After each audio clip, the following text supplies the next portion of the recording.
Hi and welcome back to my channel. Thank you so much for joining me today. I thought I would do just a little quick video. It's been a minute since I've had my face on here. My husband made fun of me for this hat today, but I don't know. What do you guys think? I thought it was cute and summery. So anyway, I thought I would do a little video talking about my favorite resources that I use or my favorite references. I have 3 that I use religiously, if you will. 2 of them are on my phone and then 1 is a textile book. I will show it to you. So I just thought I would share. I have 3 that I love. Definitely my number 1 favorite resource that I use is going to be Uptodate. I use it with all of my PowerPoints, any of my presentations that I do. I use it daily, honestly, just for research. And then obviously it's extremely useful for in practice too. So I have it on my phone, and actually I dropped my phone yesterday and cracked the screen. So that happened. Let's see here. You can see all my apps, but right here is my Uptodate little app that I have on my phone. Wow, this really shows how dirty my phone is. Everyone should know what this app is and what this resource is, but I've still heard of people that just don't know if it's like worth it to invest in purchasing it as a resource because it is expensive. Honestly, I don't remember the cost of it. I will, if I do find it, I'll put it up here on the screen. It's not a cheap resource. I would say it is worth every penny because it has everything and more that you could ever want to research, best practice guidelines and treatment options and follow-up, symptoms to look out for. I mean, everything that you could ever want can be found on Uptodate. I've been fortunate enough that my job actually offered it as a perk, free Uptodate, and some schools will as well. So if you are working for a company or if you are currently in school right now, call up and find out if this is an option for you because it'll save you money and it is the best resource. If I only could have one resource, it would be Uptodate. My other app that I use, it's on my phone as well, is the Emra, and it's emergency medicine. Hold on, what does it stand for? It's for antibiotics, but it's the Emra Antibiotic Guide. This is so user-friendly. I highly recommend getting it on your phone. There might have been a small fee for this as well. I'll look it up and I'll put it here in the screen because I don't remember, but so I'm going to show you the little icon. This is the Emra Antibiotic Guide right here. So the Emra Antibiotic Guide is super user-friendly, like I said. When you go into it, it will show you all like the body systems and, for example, ear, nose, and throat. Acute otitis media. It will give you different treatment options if they had antibiotics in the prior month, if they have not been treated with antibiotics yet, if they have severe penicillin allergies. And then there's always some pearls of wisdom at the bottom. So, for example, it says consider the wait and see approach for 48 to 72 hours in non-severe unilateral acute otitis media in children greater than 6 months. Always recommend antibiotics for infants less than 6 months, bilateral ear involvement, otorrhea, severe symptoms. So just like some really good pearls of wisdom when you're prescribing antibiotics. This is like so easy to just have on your phone. So if you're in practice, new NP like me, it's really nice to just have kind of these references that are quick and easy. Those are my 2 favorite apps that I have on my phone, the Uptodate and the Emra. I would really recommend having both of them somehow available to you while in practice. I always have my phone on me, so this is appropriate.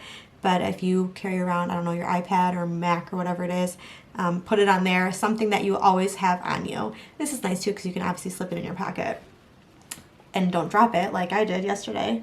And so for my final favorite reference or resource, I purchased this when I was actually in school, and then I never really got around to using it, and then just recently I've been reading through it. It's just such another easy to use reference. So I'll just show it because I'm just talking now, but it's called The Practice Guidelines for Family Nurse Practitioners, and then it's by Karen Fenstermacher and Barbara Tony Hudson. I'm sorry, Karen Fenstermacher. I probably botched your name. And it's the 5th edition. Definitely botched your name. I apologize. So this is the book, and it's a book, which I'm a sucker for a book. Like I do it. I mean, yes, I'm totally with the times. I get that it's very useful to have an app on your phone, but I am a sucker for a good textile, tangible book. It's not that big and bulky. It's really not. And you can take this with you wherever you go. So this is the cover of the book. I have just found it like a super easy to use tool, and it's specific for family nurse practitioners, which I really appreciate because that is what I am. So this is what the cover looks like. Again, ow. Oh no, I just gave myself a paper cut. Oh, you're joking me. Anyway, that was stupid. Okay, so I'll just show you an example of how the book reads. It kind of reminds me of how I would take notes in a way about a certain body system or topic or diagnosis. You know, it's not going to have everything, but it's going to have the things that you need to know in primary care. So in the back, you know, there's obviously a reference guide. I'll look up acute otitis media because we just did that with the Emra, so let's just kind of compare. Acute otitis media, it can be either bacterial or viral. Gives you signs and symptoms, what to look at for the tympanic membrane, so cloudy, bulging, impaired mobility. It continues to go over with your clinical diagnosis and symptoms that you might see on presentation, and then it goes into treatment options. So there's some pain management, acetaminophen, and then topical if there's no perforation of the tympanic membrane. It gives you some options there.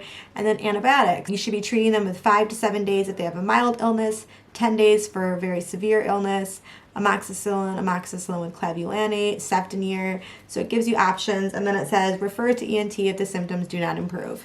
So that's it. Like it's very, you know, it's a snippet, and it goes through that with like all your different diagnoses that you might see and practice, and it gives you just the things that you really need to know for treating them then and there. And it's very easy to use. Like I love this reference. And this is throughout the whole book too, are more practice pearls. So there's a whole section here, practice pearls for knee pain. With knee problems, also examine the hip, spine, and back because referred knee pain may be from the following. In adults, it could be herniated disc, muscle strain, and a hip injury. Children, it's generally hip pathology. Order x-rays with a suspected fracture, pain over the malleoli or midfoot areas, or inability to bear weight immediately after injury. Those are all indications for x-rays. There is tons to go through. I highly recommend that you purchase the book. I will put the price here because, of course, I don't know offhand again, but it was worth the money. I know it wasn't very expensive. Recap, Uptodate, Emra, and then practice guidelines for family nurse practitioners. Those are the 3 resources that I always have at hand and that you will find me using on the daily. Also, I forgot to mention, but it's worth mentioning, if you use Uptodate, like I'm going to show you. It's really cool because you can actually get continuing education credits for the research that you do on using Uptodate. So I'll log in and I'll show you my screen.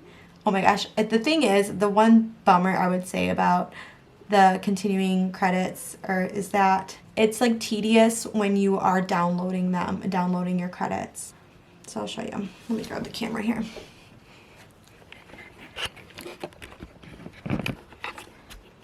All right. Oh, don't look at the laundry. Don't look at the messy bed. None of the things. I am human. So this is like the main Uptodate screen. And then if you look up in the corner, it will show you credits that you've earned. So I have not claimed mine in a while. I have a whole file on my computer just where I collect these Uptodate credits. So, and then when I click on it, it shows you I have 305.5 total available credits. And then you go to select credits and you have to go through. You can, you know, collect them all. Say continue. But then when you go through here, you have to actually manually click everything. You can see like I researched cholecystitis, pancreatitis, obviously because I just did that GI lecture or GI video. So I have a lot of GI stuff on here. When you researched irritable bowel syndrome, what was your reasoning for searching it? Clinical manifestations, treatment, prevention, diagnosis, prognosis, yada yada. And then over here you have to choose. Did it modify your plan? Did it reinforce your plan? Or I need more information. And you'll be able to go through and click it all and then able to continue. And then you can collect your credits. It is time consuming, but it is worth it because, let's see if I can don't know. Let's see. Okay. You back. So yeah, totally worth it. You're doing the research, you're learning, you might as well collect them and save them, of course, onto your computer. I have a file all for continuing education credits, and then I have a file specifically for like nursing documentation, and I just really like to have things kept organized that way, so if you need to look them up or show anyone or reference those, you have them easily accessible to you. So yeah, I hope this was helpful for you. Let me know. I want to hear your favorite resources. Do you have any favorite resources? What are they? Let me know, because your girl likes to have some stuff to read and research. It is probably one of my favorite things to do is to read. And so let me know what your favorites are, and I will talk to you guys very soon. Have a fabulous rest of your week.